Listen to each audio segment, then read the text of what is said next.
프란체스카 도너는 1900년 6월 15일 오스트리아 빈에서 오스트리아 사업가 루돌프 도노의 3명의 딸 중 막내로 태어났다.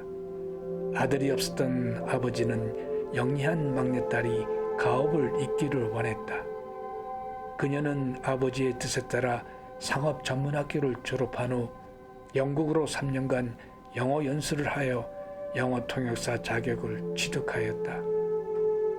모국어인 독일어와 프랑스어를 유창하게 구사하였으며 철물 무역과 청량 음료 공장을 운영한 아버지 사업 후계자로 사업 능력을 인정받았으며 또한 학식과 교양을 갖춘 부잣집 셋째 딸이었다. 1933년 2월 어머니와 함께 파리를 경유하여 스위스로 여행 중에 들린 아름다운 레만 호스카에 위치한 리시 호텔에 묵게 되었다. 때를 맞춰 국제연맹 회의 참석자들은 이승만 박사와 운명의 만남은 이 호텔의 붐비는 식당 안에서였다.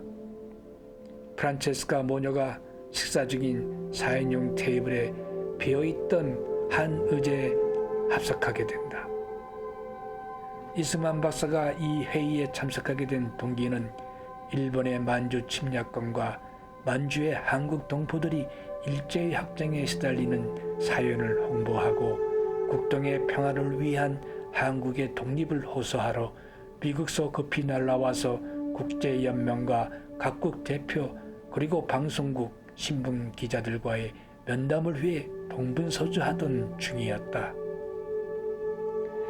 일본의 지하에 한 줌도 안 되는 초라한 중년 조선인 이승만 박사의 나라와 민족 사랑의 열정에 대한 기사와 사진을 보고 감동한 그녀는 이승만을 위해 묵고 있는 호텔에서 그 주위에 홍보를 해주고 도와주면서 연민의 사랑이 싹트게 된다.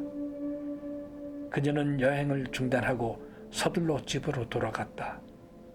그리고 이승만과 서신을 보냈고 7월 초에 마침내 이승만과 오스트리아에서 재회를 하였다. 프란체스카는 무일푼인 초로의 이 독립투사를 위해 자신의 시간과 능력을 제공하면서 서로 사랑하게 되는데 드디어 34살의 프란체스카, 59살의 이승만 두 사람은 그녀 가족의 반대와 이승만 동지들의 반발 그리고 국경과 나이를 초월하여 마침내 1934년 뉴욕에서 결혼식을 올렸다. 가난한 이승만을 위해 결혼 반지도 그녀가 준비했다. 프란체스카는 가난한 독립운동가의 아내로 험난한 인생 행로를 시작하게 된다. 하와이에 도착한 이승만과 프란체스카는 뜻밖에도 하와이의 많은 한인 동포들이 부두에 마중 나왔고 그리고 1,000여 명이 넘는 동포들이 그들을 위해 큰 잔치도 벌여주었다. 하와이 호놀룰루에서 시작된 일상으로 그녀가 첫 번째 한 것이 한국말을 배우려고 노력하였으며 한복을 입고 김치를 담근 것이었다. 남편을 위한 일과 특히 한인 기독 학원에 실무를 지원했고 학생들에게 피아노를 가르치고 아이들의 머리도 감겨주고 먹을 것도 주었다. 특히 프란체스카는 1941년 이승만 박사가 태평양 전쟁을 예언한 영문저서 일본 군국주의의 실상 Japan Inside Out을 발간하는데 많은 원고 타이핑으로 그녀의 손가락은 부르터 터지면서까지 일을 하였다. 마침내 이 책은 베스트셀러가 되자 독립운동 자금으로도 쓰이게 되었으며 이승만은 아내에게 여윳돈을 주어 이때 마친 검정 예벽이 40년을 넘어 며느리가 물려받아 입고 있다. 프란체스카에서는 항상 웃음과 미소를 지으면서 남편에 대한 사랑의 충만과 남편 일에 전력 투구하였으며 미모와 능란한 사교로 워싱턴의 저명 인사의 부인들과 교제도 하였다. 가난한 독립운동가의 생활은 넷픽과 검약뿐이었고 독립운동을 위해 밤낮 없이 넓은 미국 땅을 이동할 때 프란체스카는 항상 운전을 담당하였으며 무릎 담요는 휘발유를 아끼려고 온기 없는 차에서 남편을 기다릴 때 쓰였던 필수 품목이었다. 1940여년 해방되던 날 이승만 대통령은 워싱턴의 신문기자들과 인터뷰에서 아내의 지혜와 용기 그리고 인내와 슬픔, 노력이 나로 하여금 오늘 이 날을 맞게 했다고 하며 아내의 운공을 높이 치하했다.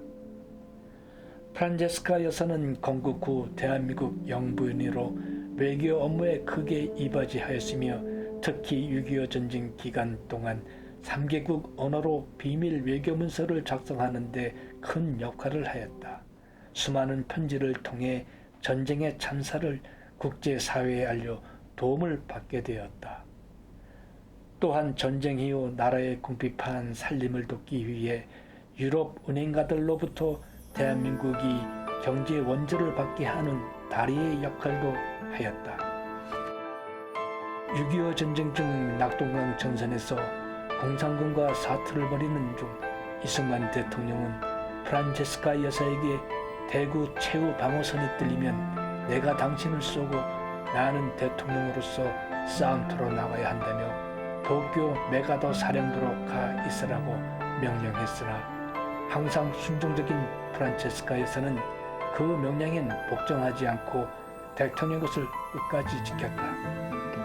그리고 프란체스카 여사는 이렇게 유언을 남겼다. 내가 죽으면 남편이 독립운동할 때 사용했던 태극기와 성경책을 반에 놓고 남편의 친필 희호인 남북 통일을 새겨진 관 뚜껑으로 덮으라고 했다.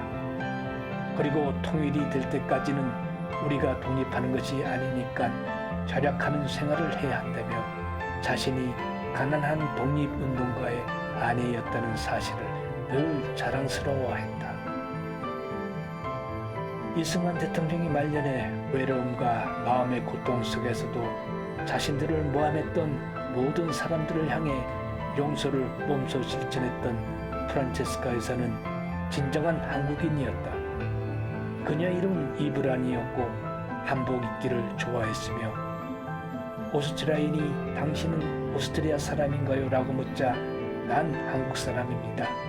우연히 오스트리아에서 태어났을 뿐이라고 대답했다고